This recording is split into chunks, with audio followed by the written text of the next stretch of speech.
आर्तिहं प्रणतपाल्यभवाब्धिपोतं वन्दे महापुरुषते चरणारविन्दं सच्चिदानन्दरूपाय विश्वोत्पत्त्यादिहेतवे तापत्रयविनाशाय श्रीकृष्णाय वयं नमः।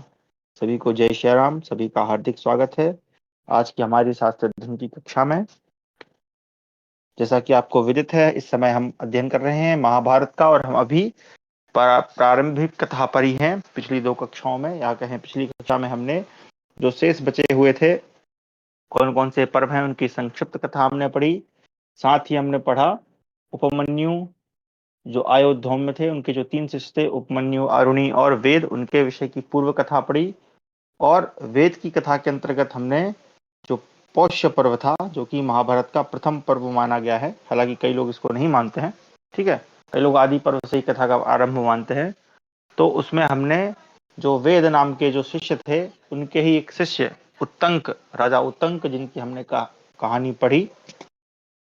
उत्तंक नाम के जो शिष्य थे, और बड़ी अद्भुत कहानी थी कि वो अपनी पत्नी के लिए अपनी गुरु माता के लिए कुंडल लेने गए थे राजा के यहाँ से।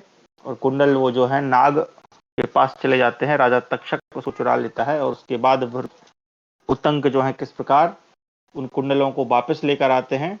और जब लौट कर आते हैं गुरु माता को, अपने गुरु को वो गुरुदक्षिणा प्रदान करके, अब चूंकि तक्षक नाग ने उनका कार्य बिगाड़ा था, इसलिए वो उससे बदला लेने के लिए राजा जन्मेजय के पास जाते हैं, जो कि परीक्षित के ही पुत्र हैं। और उनसे जो है वो कहते हैं कि भाई हमें इसका बदला लेना है। तो और इसके साथ ही हमने देखा कि जो वहां पर एक अध्याय था कथा प्रवेश नाम से, जिसमें कथा का आरंभ पुनः हो रहा है, जहां पे जो उग्रश्रवा नाम के जो ऋषि हैं, उनके जो शिष्य हैं, नहीं क्षमा करें, लोमहर्षण नाम के जो ऋषि, उनके जो शिष्य हैं उग्रश्रवा, जिनको सूत जी कहा गया है, वो सौनक जी के वार्षिक सत्र में अपनी कथा सुना रहे हैं। और सौनक जी वहां पर आते हैं और उनसे जो प्रश्न करते हैं कि भाई हमें जो है भृगु वंश की, यानी मेरे ही वंश की जो है पूर्व कथा का विवरण आप सुनाइए। तो जहां से हम आज प्रारंभ करेंगे, वहां पर हम भृगु वंश की कथा प्रारंभ करेंगे। तो चलिए मैं स्क्रीन शेयर करता हूं। और यहाँ पर जो सूत जी हैं वो बताते हैं कि एक जो ऋषि थे जो च्यवन नाम से प्रसिद्ध हुए, है ना, भृगु के जो पुत्र हैं, ठीक है, जो भृगु हैं वो कौन है, वो ब्रह्मा जी के पुत्र हैं। और ब्रह्मा जी के भृगु जो पुत्र हैं, उनके पुत्र हैं च्यवन, है ना। और च्यवन के बाद उनके पुत्र हैं प्रमति, और प्रमति और घृताची नाम की अप्सरा से रुरु नाम का पुत्र उत्पन्न हुआ। तो इसके बीच में ही सौनक जी बोल देते हैं कि पहले तुम मुझे ये बताओ कि जो भार्गव थे, यानी भृगु के पुत्र कौन हुए, भार्गव, तो जो भार्गव थे उनका नाम च्यवन कैसे पड़ा, ये कथा सुनाओ। तो अब सूत जी जो है कथा सुना रहे हैं, यहाँ से हम लोग आज आरंभ करेंगे। भृगोसुदयिता भार्या पुलोमेत्यभिविश्रुता तस्यां सम्भवद्गर्भो भृगुवीर्यसमुद्भवः तस्मिन् गर्भेऽथ सम्भूते पुलोमायां भृगुद्वः समये समशीलिन्यां धर्मपत्न्यां यशस्विनः अभिषेकाय निष्क्रान्ते भृगौ धर्मभृताम्बरे आश्रमं तस्य रक्षोतो पुलोमाभ्याजगामः तं प्रविश्याश्रमं दृष्ट्वा भृगो भार्यामनन्दितां हृच्छेन समाविष्टो विचेतः समुपद्यत अभ्यागतं तु तद्रक्षा पुलोमाचारुदर्शनान्यमन्त्रयत्वन्येन फलमूलादिना तदा तां तु रक्तस्तदा ब्रह्मन् हृच्छेनाभिपीडितं दृष्ट्वा हृष्टमभूराजन् जिहीर्षुस्तामनिन्दितां जात्यमित्यब्रवीत् कार्यं जिहीर्षुमुदितस्वहं स हि पूर्वं वृता तेन पुलोन्मातु स्मृता। सौनक जी कहते हैं सूत पुत्र, अच्छा ये तो पढ़ लिया था, उग्रश्रवा जी यानी सूत जी कहते हैं महामुने, भृगु की पत्नी का नाम पुलोमा था। वह अपने पति को बहुत ही प्यारी थी। उसके उदर में भृगु जी के वीर से उत्पन्न गर्भ पल रहा था। भृगुवंश शिरोमणि पुलोमा यशस्वी भृगुकुल की अनुकूलशील स्वभाव वाली धर्म पत्नी थी। उनकी कुक्षी में, यानी कोख में हम कह सकते हैं, उस गर्भ के प्रकट होने पर एक समय धर्मात्मा में श्रेष्ठ भृगु जी स्नान करने के लिए आश्रम से बाहर निकले। उस समय एक राक्षस जिसका नाम भी पुलोमा ही था उनके आश्रम पे आया। तो पत्नी का नाम भी पुलोमा और राक्षस का नाम भी पुलोमा। आश्रम में प्रवेश करते ही उसकी दृष्टि महर्षि भृगु की पतिव्रता पत्नी पर पड़ी और वह कामदेव के वशीभूत हो अपनी सुध बुध खो बैठा। सुंदरी पुलोमा ने उस राक्षस को अभ्यागत अतिथि मानकर वन के फलमूल आदि से उसका सत्कार करने के लिए उसे आमंत्रित किया या न्योता दिया। ब्राह्मण, वह राक्षस काम से पीड़ित हो रहा था। उस समय उसने वहां पुलोमा को अकेली देख बेहद का अनुभव किया, क्योंकि वह सती साध्वी पुलोमा को हर ले जाना चाहता था। मन में उस सुलक्षणा सती के अपहरण की इच्छा रखकर वह प्रसन्नता से फूल उठा और मन ही मन बोला, मेरा काम तो बन गया। पवित्र मुस्कान वाली पुलोमा को पहले पुलोमा के राक्षस ने वर्ण किया था। अब ये वर्ण किया था यहाँ पर आया है, तो इसको हम देख लेते हैं, इसका रेफरेंस क्या है। तो यहाँ पर रेफरेंस है, बाल्यावस्था में पुलोमा रो रही थी। उसके रोदन की मृत्यु के लिए पिता ने डराते हुए कहा, अरे राक्षस, तू इसे पकड़ ले। घर में पुलोमा राक्षस पहले से ही हुआ था। उसने मन ही मन वर्ण कर लिया था कि यह मेरी पत्नी है। बात केवल इतनी ही थी। इसका अभिप्राय है कि हंसी खेल में भी, डांटने डपटने में भी बालकों से ऐसी बात नहीं कहनी चाहिए कि राक्षस का नाम भी नहीं रखना चाहिए। तो यहाँ पर ये बता रहे हैं, तो इस प्रकार उसको वर्ण कर लिया था। पिताजी ने डांट दिया कि भाई तेरे को राक्षस पकड़ लेगा, तो ये राक्षस वहीं छिपा हुआ, तो उसने समझ लिया कि ये मैंने इसको वर्ण कर लिया। यहाँ पर इसकी वो बात कही। आगे हम पढ़ते हैं, किंतु पीछे के पिता ने शास्त्र विधि के अनुसार महर्षि भृगु के साथ उसका विवाह कर दिया। भृगुनंदन, उसके का अपराध राक्षस के हृदय में सदा कांटे सा कसकसाता रहा। यही अच्छा मौका है, ऐसा विचार करके उसने उस समय पुलोमा को हर ले जाने का पक्का निश्चय कर लिया। इतने में ही राक्षस ने देखा अग्निहोत्र ग्रह में अग्निदेव प्रज्वलित हैं। पुलोमा ने उस समय प्रज्वलित पावक यानी अग्नि से पूछा, अग्निदेव, मैं सत्य की शपथ देकर पूछता हूँ, बताओ यह किसकी पत्नी है। पावक, तुम देवताओं के मुख हो, अतः मेरे पूछने पर ठीक ठीक बताओ। पहले तो मैंने ही इस सुंदरी को अपनी पत्नी बनाने के लिए वर्ण किया, किंतु बाद में असत्य व्यवहार करने वाले इसके पिता ने भृगु के साथ इसका विवाह कर दिया। यदि यह एकांत में मिली हुई सुंदरी भृगु की भार्या है, तो वैसी बात सच सच बता दो, क्योंकि मैं इसे इस आश्रम से हर ले जाना चाहता हूँ। वह क्रोध आज मेरे हृदय को दग्धसा कर रहा है। इस सुमध्यमा को, जो पहले मेरी भार्या थी, भृगु ने अन्याय पूर्वक हड़प लिया है।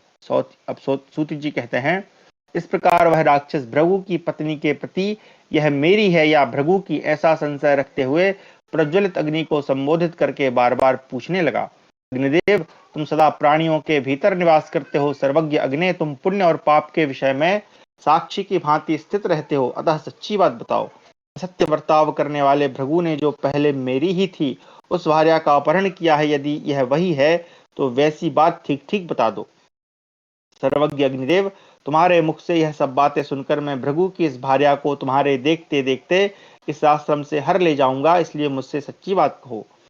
सूत जी कहते हैं, राक्षस की यह बात सुनकर ज्वालामयी 7 जिह्वाओं वाले अग्निदेव बहुत दुखी हुए। एक ओर वे झूठ से डरते थे, तो दूसरी ओर भृगु के शाप से। अतः धीरे से इस प्रकार बोले, दानव नंदन, इसमें संदेह नहीं कि पहले तुम्ही ने इस पुलोमा का वर्ण किया था, किंतु विधि पूर्वक मंत्रोच्चारण करते हुए तुमने इसके साथ विवाह नहीं किया था। पिता ने तो यह यशस्विनी पुलोमा भृगु को ही दी है। तुम्हारे वर्ण करने पर भी इसके महर्षि तुम्हारे हाथ में इसे इसलिए नहीं देते थे कि उनके मन में तुमसे श्रेय पर मिल जाने का लोभ था। तदनंतर महर्षि भृगु ने मुझे साक्षी बनकर वियुक्त क्रिया द्वारा विधि पूर्वक इसका पानी ग्रहण किया था। यह वही है, ऐसा मैं जानता हूँ। इस विषय में मैं झूठ नहीं बोल सकता। दानव श्रेष्ठ लोक में असत्य की कभी पूजा नहीं होती। इस प्रकार से जो है पौलौम पर्व यहाँ पर समाप्त हुआ। 5वां अध्याय। 8वां अध्याय, महर्षि च्यवन का जन्म, उनके तेज से पुलोमा राक्षस का भस्म होना तथा भृगु का अग्निदेव को शाप देना। सौतिर्वाच अग्ने अथवा श्रुत्वा तद्रक्षा प्रजहारतां ब्रह्मन् वराह रूपेण मनोमारुतरन्हषा ततः सा गर्भो निवशन् मातुस्तः कुक्षेश्चवनः तेन सोऽभवत् तं दृष्ट्वा मातुरुदराच्युतम् आदित्यवर्चसं ततरक्षो भस्मसाद्भूतं पपात परिमुच्यतां शातमादाय शुश्रोणि ससार भृगुनन्दनं च्यवनं भार्गवं पुत्रं पुलोमा दुःखमूर्छिता तां ददर्शसं ब्रह्मा सर्वलोकपितामहा रुदतीं वासुपूर्णाक्षीं भृगो भार्याम् अनन्दिताम्। सूत जी कहते हैं, ब्रह्मन, अग्नि का यह वचन सुनकर उस राक्षस ने वराह का रूप धारण करके मन और वायु के समान वेग से उसका अपहरण किया। भृगुवंश शिरोमणे, उस समय वह गर्भ जो अपनी माता की कुख में यानी कुक्षी में निवास कर रहा था, अत्यंत रोष के कारण योग बल से माता के उदर से चित होकर, चित का मतलब हटकर बाहर निकल आया। हटकर सॉरी च्युत होने के या अलग होने के कारण ही उसका नाम च्यवन पड़ा। तो च्युत होने के कारण उसका नाम च्यवन पड़ा, यानी च्यवन का अर्थ क्या हो गया कि जो अलग हुआ हो। माता के उदर से च्युत होकर गिरे हुए उस सूर्य के समान तेजस्वी ग्रह को देखते ही वह राक्षस पुलोमा को छोड़कर गिर पड़ा और तत्काल जलकर भस्म हो गया। सुंदर कटिक प्रदेश वाली पुलोमा दुख से मूर्छित हो गई। किसी तरह संभलकर भृगुकुल को आनंदित करने वाले अपने पुत्र भार्गव च्यवन को गोद में लेकर ब्रह्मा जी के पास चली। संपूर्ण लोकों के पितामह ब्रह्मा जी ने स्वयं भृगु की उस पतिव्रता पत्नी को रोती और नेत्रों से आंसू बहाती देखा। तब पितामह भगवान ब्रह्मा ने अपनी पुत्र वधु को सांत्वना दी, उसे धीरज बंधाया। उसके आंसुओं की बूंदों से एक बहुत बड़ी नदी प्रकट हो गई। वह नदी तपस्वी भृगु की उस पत्नी के मार्ग को आप्लावित किए हुए थी। उस समय लोक पितामह भगवान ब्रह्मा ने पुलोमा के मार्ग का अनुसरण करने वाली उस नदी को देखकर उसका नाम बधूशरा रख दिया, जो च्यवन के आश्रम के पास प्रवाहित होती है।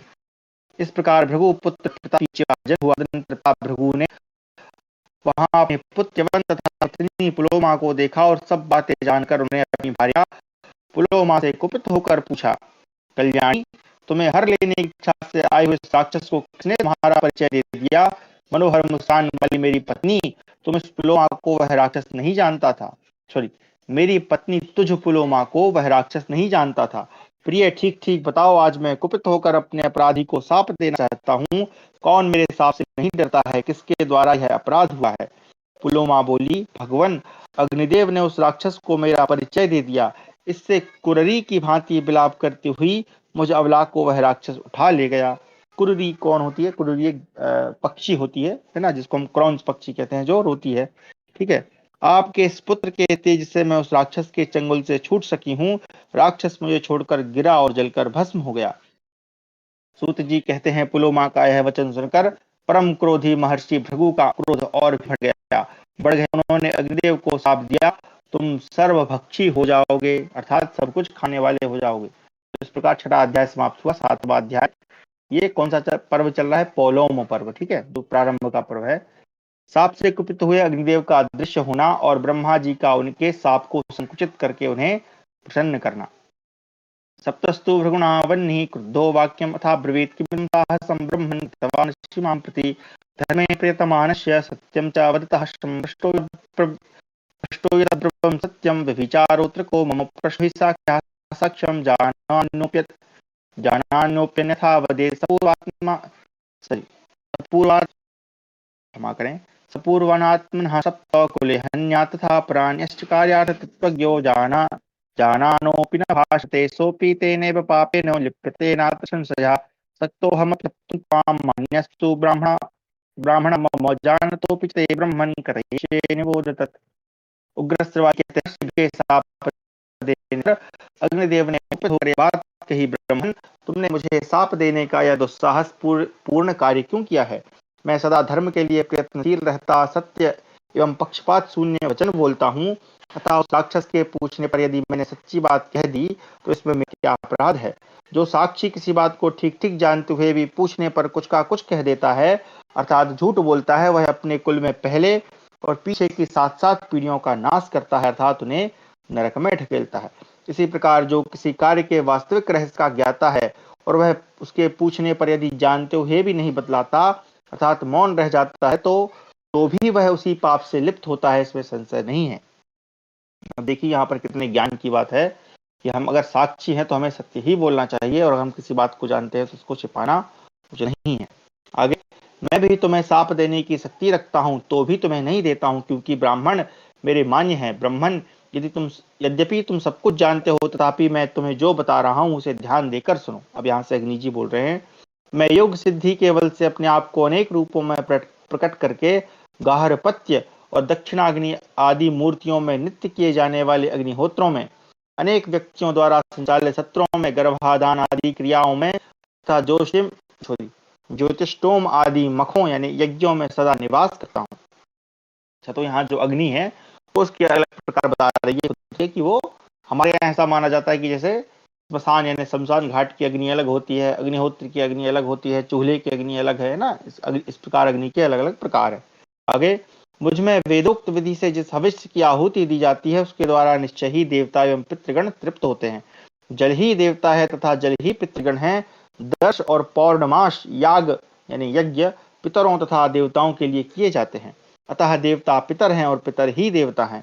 विभिन्न पर्वों पर ये दोनों एक रूप में ही पूछे जाते हैं और पृथक पृथक भी। मुझ में जो आहुति दी जाती है उससे देवता और पितर दोनों भक्षण करते हैं, इसलिए मैं देवताओं और पितरों का मुख माना जाता हूँ। अमावस्या को पितरों के लिए, पूर्णिमा को देवताओं के लिए मेरे ही मुख से आहुति दी जाती है और उस आहुति के रूप में प्राप्त हुए हविष्य का वे देवता और पितर भोग करते हैं। सर्वभक्षी होने पर मैं इन सबका मुंह कैसे हो सकता हूँ। सूत जी कहते हैं, महर्षियों, तदनंतर अग्निदेव ने कुछ सोच विचार कर द्विजों के अग्निहोत्र, यज्ञ, सत्र तथा संस्कार संबंधी क्रियाओं में से अपने आप को समेट लिया। फिर तो अग्नि के बिना समस्त प्रजा ओमकार, षटकार, स्वधा और स्वाहा आदि से वंचित होकर अत्यंत दुखित हो गई। तब महर्षिगण अत्यंत उद्विग्न हो देवताओं के पास जाकर बोले, पाप रहित देवगण, अग्नि के अदृश्य हो जाने से अग्निहोत्र आदि संपूर्ण क्रियाओं का लोप हो गया है।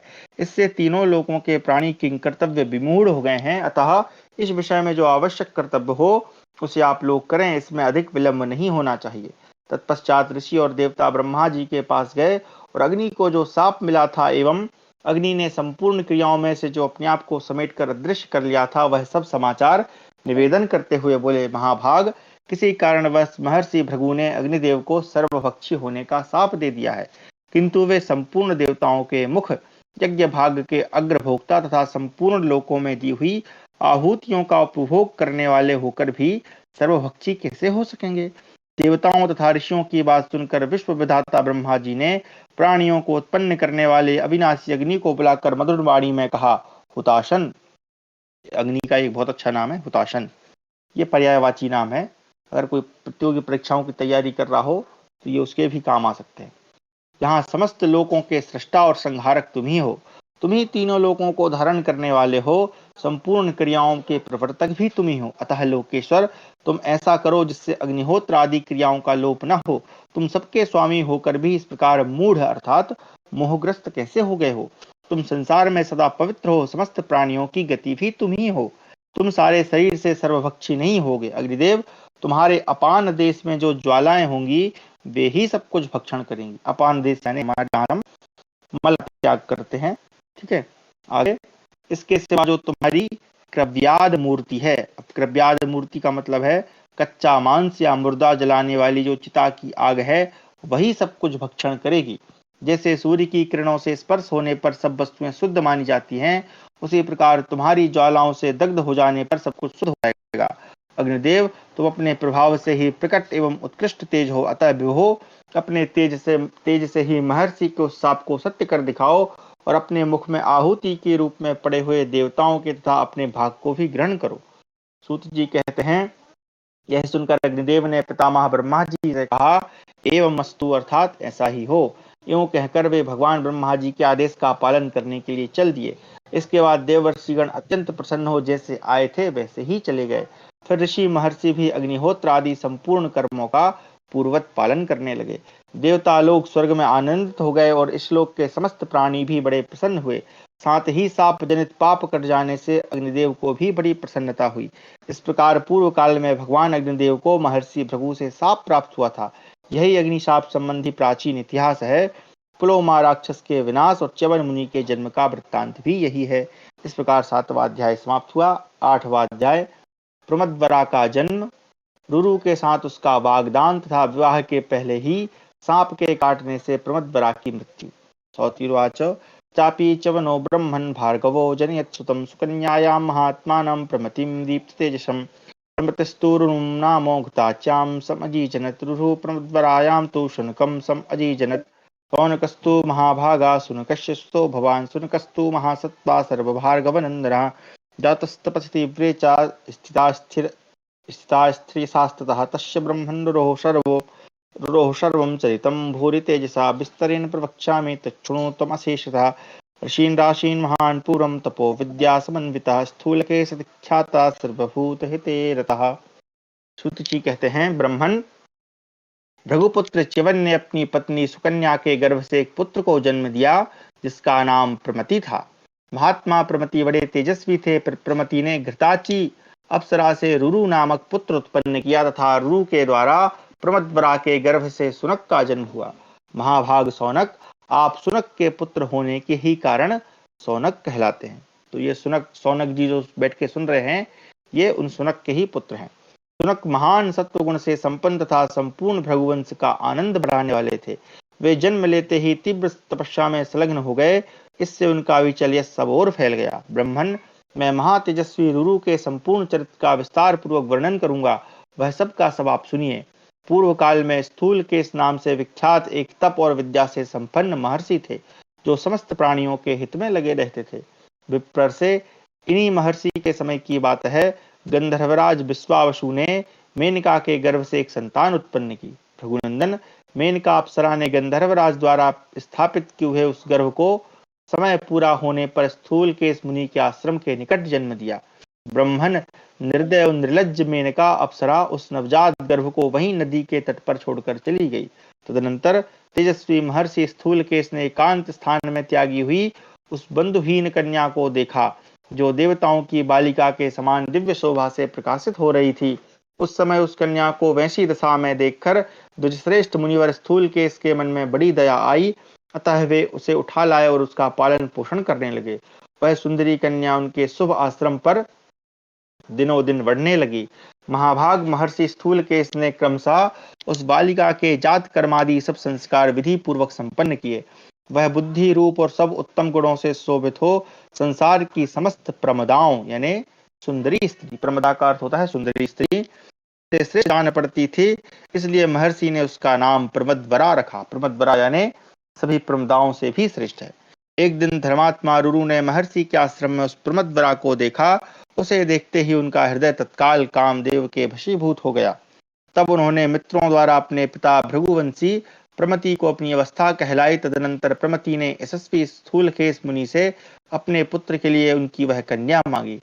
तब पिता ने अपनी कन्या प्रमदवरा का रुरु के लिए वाग्दान कर दिया और आगामी उत्तरा फाल्गुनी नक्षत्र में विवाह का मुहूर्त निश्चित किया। वाग्दान का मतलब कि भैया तुम्हारे पुत्र से शादी कराऊंगा, ऐसी उन्होंने वचन दे दिया। आगे, तदनंतर जब विवाह का मुहूर्त निकट आ गया, उसी समय वह सुंदरी कन्या सखियों के साथ क्रीड़ा करती हुई वन में घूमने लगी। मार्ग में एक सांप चौड़ी जगह घेर कर तिरछा सो रहा था। प्रमदवरा ने उसे नहीं देखा। वह काल से प्रेरित होकर मरना चाहती थी, इसलिए सर्प को पैर से कुचलती हुई आगे चली गई। उस समय काल धर्म से प्रेरित हुए उस सर्प ने उस असावधान कन्या के अंग में बड़े जोर से अपने विष भरे दांत गड़ा दिए। उस सर्प के डस लेने पर वह सहसा पृथ्वी पर गिर पड़ी। उसके शरीर का रंग उड़ गया, शोभा नष्ट हो गई, आभूषण इधर उधर बिखर गए और चेतना लुप्त हो गई। उसके बाल खुले हुए थे। वह अपने उन बंधुजनों के हृदय में विषाद उत्पन्न कर रही थी, जो कुछ ही क्षण पहले अत्यंत सुंदरी एवं दर्शनीय थी। वही प्राण शून्य होने के कारण अब देखने योग्य नहीं रह गई। वह सर्प के विष से पीड़ित हो गाढ़ निद्रा में सोई हुई की भांति भूमि पर पड़ी थी। उसके शरीर का मध्य भाग यानी कमर वाला भाग या पेट हम कह सकते हैं, अत्यंत क्रस था यानी पतला था। वह उस अचेतनावस्था में भी अत्यंत मनोहारिणी जान पड़ती थी। उसके पिता स्थूलकेश तथा अन्य तपस्वी महात्माओं ने भी आकर उसे देखा। वह कमल की सी कांति वाली किशोरी धरती पर चेष्टा रहित पड़ी थी। तदनंतर स्वस्त्यात्रेय, महाजानु, कुशक, शंख, मेकल, उद्दालक, कठ, माँ यशस्वी, श्वेत, भरद्वाज, कौण, कुत्स्य, क्षमा करें, बड़ा खतरनाक नाम है, आर्ष्टिसेन, गौतम अपने पुत्र रुरु सहित प्रमति तथा अन्य सभी वनवासी श्रेष्ठ द्विज दया से द्रवित होकर वहां आए। वे सब लोग उस कन्या को सर्प के विष से पीड़ित हो प्राण शून्य हुई देख करुणावश रोने लगे। रुरु तो अत्यंत आर्त होकर वहां से बाहर चला गया और शेष सभी द्विज उस समय वहीं बैठे रहे। इस प्रकार से 8वां अध्याय समाप्त हुआ। 9वां अध्याय, रुरु की आधी आयु से प्रमदवरा का जीवित होना, रुरु के साथ उसका विवाह, रुरु का सर्पों को मारने का निश्चय था, रुरु डुंडुफ संवाद। बड़े खतरनाक नाम थे भाई इनके। आगे, तेषु तत्रोपविष्टेषु ब्राह्मणेषु महात्मसु रुरुश्चुक्रोश गहनं वनं गत्वा दुःखतः शोकेनाभिहता सोऽथो बिलपन् करुणं बहु अब्रवीद् वचनं शोचन् प्रियां स्मृत्वा प्रमद्भ्रां शेते सा भवितन्वङ्गी मम शोकविवर्धिनी बान्धवानां च सर्वेषां किं नुः दुःखमतः परं यदि दत्तं तपस्तप्तं गुरुवो वा मया यदि सम्यग्गाराधितास्ते न सञ्जीवस्तु मम प्रिया यथा चा जन्म प्रभृति यतात्माहं धृतव्रता प्रमद्वरात् ह्यैषा समुत्तिष्ठतु भामिनी। सूत जी कहते हैं, सौनक जी, वे ब्राह्मण प्रमद्वरा के चारों ओर वहां बैठे थे। उसी समय रुरु अत्यंत दुखित हो गहन वन में जाकर जोर जोर से रुदन करने लगा। शोक से पीड़ित होकर उसने बहुत करुणाजनक विलाप किया और अपनी प्रियतमा प्रमद्वरा का स्मरण करके शोक मग्न हो इस प्रकार बोला, हाय वह कृतांगी बाला मेरा तथा समस्त बांधवों का शोक बढ़ाती हुई भूमि पर सो रही है। इससे बढ़कर दुख और क्या हो सकता है। यदि मैंने दान किया हो, तपस्या की हो अथवा गुरुजनों की भली भांति आराधना की हो तो उसके पुण्य से मेरी प्रिया जीवित हो जाए। यदि मैंने जन्म से लेकर अब तक मन और इंद्रियों पर संयम रखा हो और ब्रह्मचर्य आदि व्रतों का दृढ़ता पूर्वक पालन किया हो तो यह मेरी प्रिया प्रमदवरा अभी जी उठे। यदि पापी असुरों का नाश करने वाले इंद्रियों के स्वामी जगदीश्वर एवं सर्वव्यापी भगवान श्री कृष्ण में मेरी अविचल भक्ति हो तो यह कल्याणी प्रमदवरा जीवित या जी उठे। इस प्रकार जब रुरु पत्नी के लिए दुखित हो अत्यंत विलाप कर रहा था, उस समय एक देवदूत उसके पास आया और वन में रुरु से बोला, धर्मात्मा रुरु, तुम दुख से व्याकुल हो, अपनी वाणी द्वारा जो कुछ कहते हो वह सब व्यर्थ है, क्योंकि जिस मनुष्य की आयु समाप्त हो गई हो उसे फिर आयु नहीं मिल सकती। यह बेचारी प्रमदवरा गंधर्व और अप्सरा की पुत्री थी।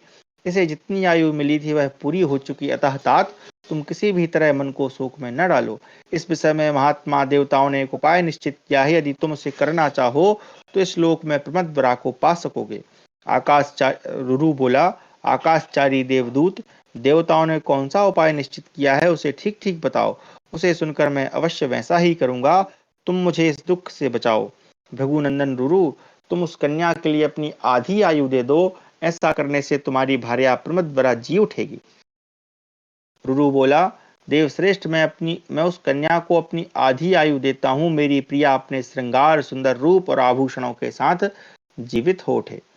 तब गंधर्वराज विश्वावसु और देवदूत दोनों सत्पुरुषों ने धर्मराज के पास जाकर कहा, धर्मराज, रुरु की भार्या कल्याणी प्रमदवरा मर चुकी है। यदि आप मान लें तो वह रुरु की आधी आयु से जीवित हो जाए। धर्मराज बोले, देवदूत, यदि तुम रुरु की भार्या प्रमदवरा को जिलाना चाहते हो यानी जीवित करना चाहते हो तो वह रुरु की आधी आयु से संयुक्त होकर जीवित हो उठे।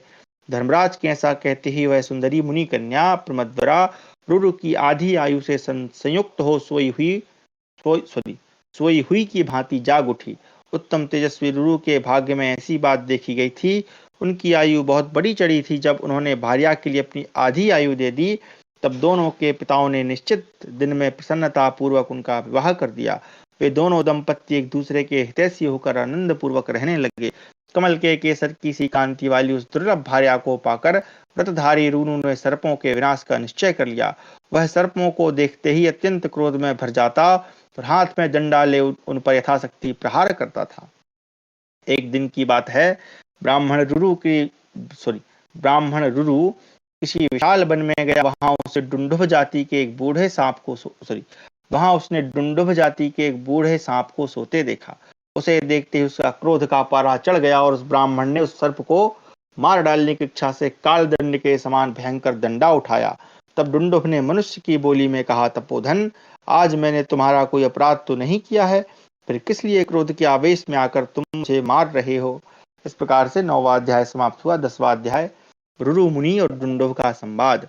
मम प्राण समाभार्या दष्टासीद भुजगेनः तत्र मे समयो घोरो आत्मनो रोग विकृतः भुजंगम वे सदा हन्याम यम यम पश्येमत्यं मित्तितो तो हम त्वां जिघांसामि जीवितेनाद्य मोक्षसे अन्ये ते भुजगा ब्रह्मन्ते दसन्ति ह मानवान् डुंडुवान् निगंधेन न त्वं हिंसितुमर्हसि। रुरु बोला, सर्प, मेरी प्राणों के समान प्यारी पत्नी को एक सांप ने डस लिया था। उसी समय मैंने एक घोर प्रतिज्ञा कर ली कि जिस जिस सर्प को देख लूंगा उसे अवश्य मार डालूंगा। उसी प्रतिज्ञा के अनुसार मैंने उसी प्रतिज्ञा के अनुसार मैं तुम्हें मार डालना चाहता हूं, अतः आज तुम्हें अपने प्राणों से हाथ धोना पड़ेगा। डुंडुभ ने कहा, ब्रह्मन, वे दूसरे ही सांप हैं जो इस लोक में मनुष्यों को डसते हैं। सांपों की आकृति मात्र से ही तुम्हें डुंडुभों को नहीं मारना चाहिए। चलिए यहाँ पे आप देखें, अहो आश्चर्य है, बेचारे डुंडुभ अनर्थ भोगने में सब सर्पों के साथ एक हैं, परंतु उनका स्वभाव दूसरे सर्पों से भिन्न है, तथा दुख भोगने में तो वे सब सर्पों के साथ एक हैं, किंतु सुख सबका अलग अलग है। तुम धर्मज्ञ हो, अतः तुम्हें डुंडुभों की हिंसा नहीं करनी चाहिए। डुंडुभ सर्प का यह वचन सुनकर रूरू ने उसे कोई भयभीत ऋषि समझा था, उसका वध नहीं किया। इसके सिवा बड़भागी रूरू ने उसे शांति प्रदान करते हुए कहा, भुजंगम, बताओ, इस विकृत सर्प योनि में पड़े हुए तुम कौन हो? डुंडुभ ने कहा, रुरो, मैं पूर्व जन्म में सहस्त्रपाद नाम का ऋषि था, किंतु एक ब्राह्मण के हिसाब से मुझे सर्प योनि में आना पड़ा। रुरु ने पूछा, भुजगोत्तम, उस ब्राह्मण ने किस लिए कुपित होकर तुम्हें शाप दिया? तुम्हारा यह शरीर अभी कितने समय तक रहे? प्रकार से 10वां अध्याय समाप्त हुआ। 11वां अध्याय डुंडुभ की आत्मकथा तथा उसके द्वारा रुरु को अहिंसा का उपदेश।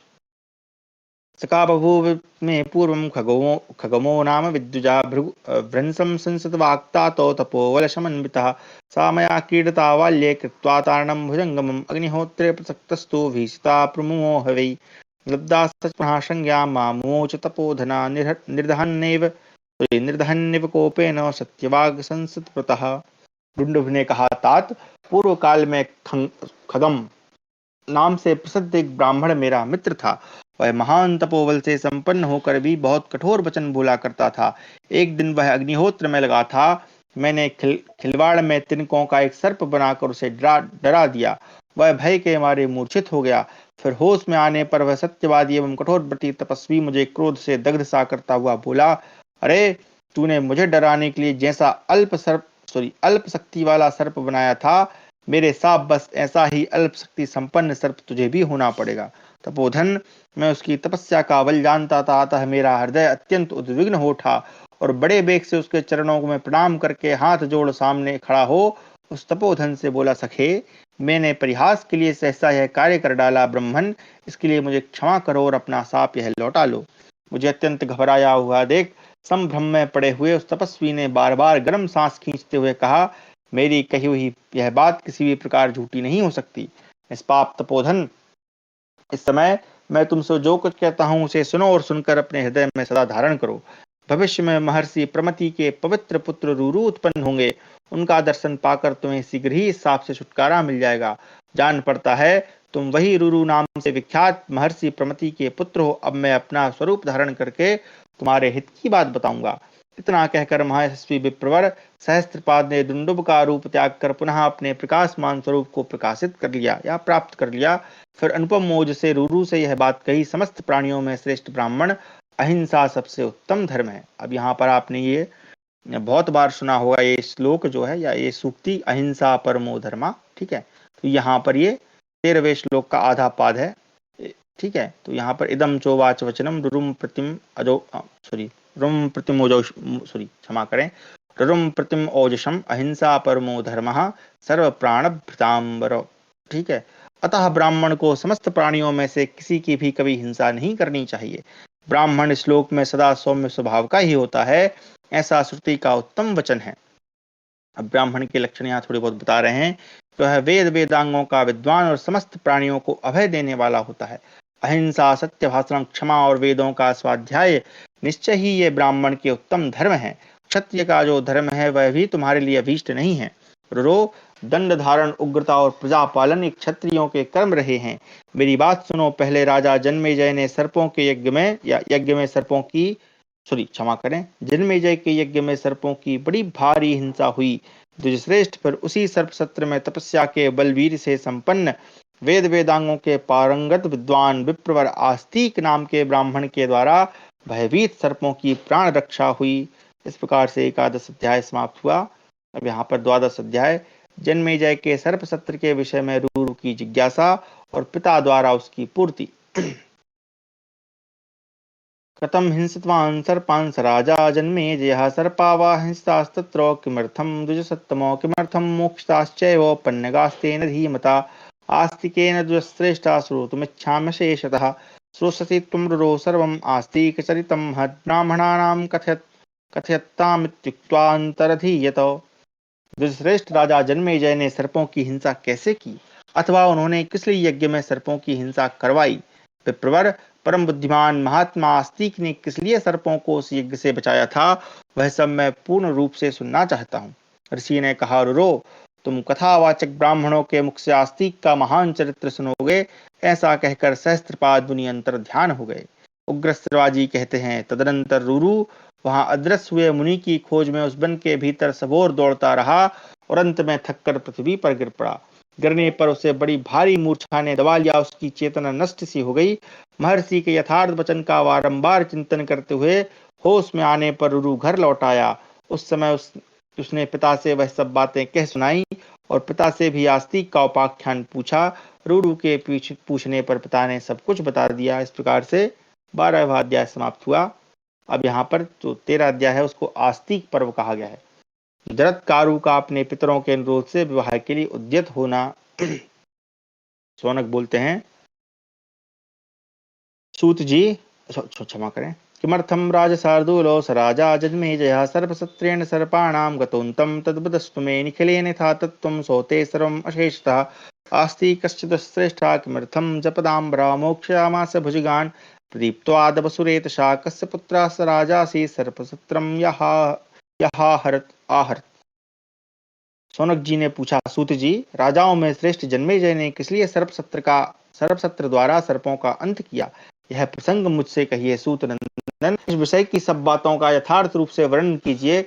जब यज्ञ करने वाले पुरुषों में श्रेष्ठ विप्रवर आस्तिक ने किस लिए सर्पों को प्रज्वलित अग्नि में जलने से बचाया, और वे राजा जन्मेजय जिन्होंने सर्पसत्र का आयोजन किया था किसके पुत्र थे, तथा द्विजवंश शिरोमणि आस्तिक भी किसके पुत्र थे, यह सब मुझे बताइए। सूत जी ने कहा, ब्रह्मण, आस्तिक का उपाख्यान बहुत बड़ा है। वक्ताओं में श्रेष्ठ यह प्रसंग जैसे कहा जाता है वह सब पूरा पूरा सुनो। अब यहाँ से आस्तिक जी का वो प्रसंग है चालू हो रहा है। सूत नंदन, पुरातन ऋषि एवं यशस्वी ब्राह्मण आस्तिक की इस मनोरम कथा को मैं पूर्ण रूप से सुनना चाहता हूँ। सूत जी ने कहा, सौनक जी, ब्राह्मण लोग इस इतिहास को बहुत पुराना बताते हैं। पहले मेरे पिता लोमहर्षण जी ने, जो व्यास जी के मेधावी शिष्य थे, ऋषियों के पूछने पर साक्षात श्री कृष्ण द्वैपायन व्यास के कहे हुए इस इतिहास का नैमिसारण्यवासी ब्राह्मणों के समुदाय में वर्णन किया था। उन्हीं के मुख से सुनकर मैं भी इसका यथावत वर्णन करता हूँ। सौनक जी, यह आस्तिक मुनि का उपाख्यान सब पापों का नाश करने वाला है।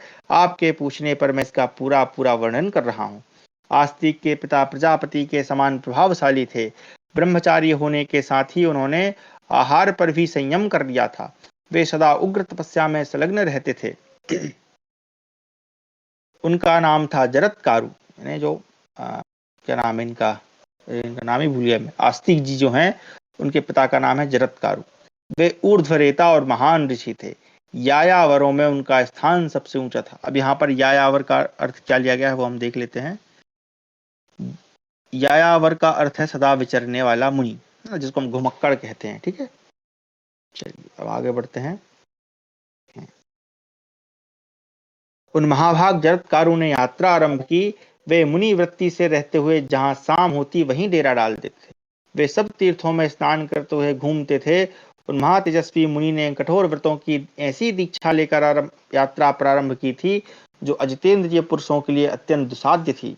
वे कभी वायु पीकर रहते तो कभी भोजन का सर्वथा त्याग करके अपने शरीर को सुखाते रहते थे। उन महर्षि ने निद्रा पर भी विजय प्राप्त कर ली थी, इसलिए उनकी पलक नहीं लगती थी। इधर उधर विचरण करते हुए वे प्रज्वलित अग्नि के समान तेजस्वी जान पड़ते थे। घूमते घूमते किसी समय उन्होंने अपने पितामहों को, यानी अपने जो पूर्वज हैं, उनको देखा, जो ऊपर को पैर और नीचे को सिर की हुए विशाल गड्ढे में लटक रहे थे। उन्हें देखते ही जरत्कारु ने पूछा, आप लोग कौन हैं जो इस गड्ढे में नीचे को मुख किए लटक रहे हैं? आप जिस वीरण स्तंभ यानी खस नामक तिनकों के समूह को पकड़कर लटक रहे हैं, उसे इस गड्ढे में गुप्त रूप से नित्य निवास करने वाले चूहे ने सब ओर से प्रायः खा लिया है। तब आप कल्पना करें कि वो जो है एक गहरा कुआं है, कुएं में जो घास रहती है ना, जो खस टाइप की पतली पतली घास रहती है, उसको पकड़ के वो लटके हुए हैं, है ना। उसकी सहायता से और उसको कौन काट रहे हैं? चूहे खा रहे हैं। ये बड़ी गूढ़ बात है, इसको थोड़ा ध्यान से पढ़िएगा। यहाँ पे हम देख लेते हैं, यहाँ भूलोक ही गड्ढा है। स्वर्गवासी पितरों को जो नीचे गिरने का भय लगा रहता है उसी को सूचित, अभी देखते हैं प्रश्न बाद में पूछेगा, भय लगा रहता है उसी को सूचित करने के लिए यह कहा गया है कि उनके पैर ऊपर थे और सिर नीचे। थोड़ी सी गूढ़ बात है, इसको यहाँ पे बताने की कोशिश कर। काल ही चूहा है, यानी जो समय है वो काल ही चूहा है, और वंश परंपरा ही वीरण स्तंभ यानी खस नाम के तिनकों का समुदाय है। उस वंश में केवल अब जरत जरत कारू ही बच गए थे और अन्य सब पुरुष काल के अधीन हो चुके थे। यही वक्तव्य करने के लिए चूहे के द्वारा तिनकों के समुदाय को सब ओर से खाया हुआ बताया गया है। जरत्कारु के विवाह न करने से उस वंश का वह शेष अंश भी नष्ट होना चाहता था, इसलिए पितर व्याकुल थे और जरत्कारु को इसका अवोध कराने के लिए उन्होंने इस प्रकार दर्शन दिया था। यानी वो चाहते थे कि भाई ये जो जरत्कारु है, चूंकि ये अकेला बच गया है तो अब ये शादी कर ले। तो आगे पितर बोले, ब्रह्मन, हम लोग कठोर व्रत का पालन करने वाले यायावर नामक के मुनि हैं। अपनी संतान परंपरा का नाश होने से हम नीचे पृथ्वी पर गिरना चाहते हैं। हमारी एक संतति बच गई है जिसका नाम है जरत्कारु। हम भाग्यहीनों की वह अभागी संतान केवल तपस्या में ही संलग्न है। वह मूढ़ पुत्र उत्पन्न करने के लिए किसी स्त्री से विवाह नहीं करना चाहता है। अतः वंश परंपरा विनाश होने से हम सब यहाँ गड्ढे में लटक रहे हैं। हमारी रक्षा करने वाला वह वंशधर मौजूद है तो भी पापकर्मी मनुष्यों की भांति हम अनाथ हो गए। साधु शिरोमणे, तुम कौन हो जो हमारे हिंदू बांधवों की भांति हम लोगों की इस दयनीय दशा के लिए शोक कर रहे हो? ब्रह्मन, हम यह जानना चाहते हैं कि तुम कौन हो जो आत्मीय की भांति यहाँ हमारे पास खड़े हो। सत्पुरुषों में श्रेष्ठ हम शोचनीय प्राणियों के लिए तुम क्यों शोक मग्न होते हो? जरत्कारु ने कहा, महात्माओं, आप लोग ही मेरे पितामह और पूर्वज पितृगण हैं। मैं स्वयं ही जरत्कारु हूँ। बताइए, आज आपकी क्या सेवा करूं? पितरों ने बोले, तात, तुम हमारे कुल की संतान परंपरा को बनाए रखने के लिए निरंतर यत्नशील रहकर विवाह के लिए प्रयत्न करो। प्रभो, तुम अपने लिए हमारे लिए अथवा धर्म का पालन हो इस उद्देश्य से पुत्र की उत्पत्ति के लिए यत्न करो। तात, पुत्र वाले मनुष्य इस लोक में जिस उत्तम गति को प्राप्त होते हैं उसे अन्य लोग धर्मानुकूल फल देने वाले भली भांति संचित किए हुए तब से भी नहीं पाते हैं। अतः बेटा, तुम हमारी आज्ञा से विवाह करने का प्रयत्न करो और संतानोत्पादन की ओर ध्यान दो। यही हमारे लिए सर्वोत्तम हित की बात होगी। जरत्कारु ने कहा, पितामहगण, मैंने अपने मन में निश्चय कर लिया था कि मैं जीवन के सुख भोग के लिए कभी ना तो पत्नी का परिग्रह करूंगा और ना ही धन का संग्रह, परंतु यदि ऐसा करने से आप लोगों का हित होता है तो उसके लिए अवश्य विवाह करूंगा। किंतु एक शर्त के साथ मुझे विधि पूर्वक विवाह करना है। यदि उस शर्त के अनुसार किसी कुमारी कन्या को पाऊंगा तभी उससे विवाह करूंगा, अन्यथा विवाह नहीं करूंगा। वह शर्त यूं है, एक मिनट शर्त का शब्द देख लूं, समय ने चकर्ता हम अहनेन विधि पूर्वकम ता यद्युपलप्स्यामि करश्ये नान्यथा। ठीक है, विधि पूर्वक उसने कुछ रखा। चलिए आगे। वह शर्त यूं है, जिस कन्या का नाम मेरे नाम के ही समान हो, जिसे उसके भाई बंधु स्वयं मुझे देने की इच्छा से रखते हों और जो भिक्षा की भांति स्वयं प्राप्त हुई हो, उसी कन्या का मैं शास्त्रीय विधि के अनुसार पाणी ग्रहण करूंगा। विशेष बात तो यह है कि मैं दरिद्र हूँ, भला मुझे मांगने पर भी कौन अपनी कन्या पत्नी के रूप में प्रदान करेगा। इसलिए मेरा विचार है कि यदि कोई भिक्षा के तौर पर अपनी कन्या देगा तो मैं उसे ग्रहण करूंगा। पितामहो, मैं इसी प्रकार इसी विधि से विवाह के लिए सदा प्रयत्न करता रहूंगा, इसके विपरीत कुछ नहीं करूंगा। इस प्रकार मिली हुई पत्नी के गर्भ से यदि कोई प्राणी जन्म लेगा तो वह आप लोगों का उद्धार करेगा। अतः मेरे पितर अपने सनातन स्थान पर जाकर वहां प्रसन्नता पूर्वक रहें। इस प्रकार महाभारत के आदि पर्व के अंतर्गत आस्तिक पर्व की कथा समाप्त हुई। तो कक्षा को भी आज यहीं विराम देते हैं। ठीक है, 10 मिनट हम चर्चा के लिए रखेंगे। तो आगे हम पढ़ेंगे जरत्कारु के द्वारा वासुकी की बहन का पाणिग्रहण। तो वासुकी एक नाग है संभवतः ये। ठीक है, चलिए तो आज इसको यहीं छोड़ देते हैं। तो अब तक की जो कथा है उसमें हमने पढ़ा, सबसे पहले तो रुरु का उपाख्यान, यानी जो भृगु वंश का जो चल रहा था वर्णन। सबसे पहले च्यवन मुनि का जन्म कैसे हुआ, उनका नाम च्यवन क्यों पड़ा, क्योंकि वो अपनी माता के गर्भ से चित हो गए थे, जिसको उनकी माता का नाम प्लोमा था और प्लोमा नाम का ही राक्षस ले गया था। उसके बाद जो शौनक जी हैं जो सुन रहे थे, उनके वंश की परंपरा को आगे बढ़ाते हुए है ना। अब इतने सारे नाम है कि मैं ही भूल जाता हूँ। तो जो प्रमति है ना, जिनको घृताची नाम की अप्सरा के साथ रुरु नाम का पुत्र उत्पन्न हुआ था, तो उनके उनकी वंश परंपरा में हमने रुरु की उपाख्यान सुना, जिसके अंतर्गत रुरु जो है उनको जो क्या, मैं भूल ही गया, इतने में इतने सारे नाम है। ठीक है, तो रुरु की कथा हमने पढ़ी, सीधी सीधी बात यह है। और रुरु के अंतर्गत ही हम अब जो है अंत में आस्तिक मुनि की कथा पढ़ रहे थे। अब जो भी मैं भूल गया हूँ उसके लिए क्षमा प्रार्थी हूँ, अगर कोई और बताना चाहे तो बता सकता है। धन्यवाद। और किसी का जो कोई प्रश्न है सादर आमंत्रित है। यहाँ पर किसी का आया भी था।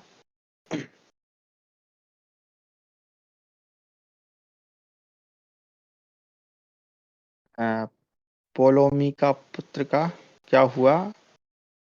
इज ही ध्रुवशु महर्षि? नहीं, अब यहाँ तो कुछ नहीं बताया। ध्रुवशु महर्षि कौन थे भाई?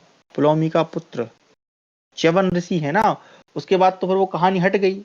उन्होंने सिर्फ इतना ही पूछा था कि भाई च्यवन ऋषि कौन थे। उसके बाद तो उनका नाम च्यवन रखा और वो कहानी हट गई। उसके बाद का वर्णन है नहीं है। उसके बाद तो सीधा रुरु का उपाख्यान प्रारंभ हो जाता है कि उसको कैसे उसकी पत्नी मिली, है ना। अच्छा, वो याद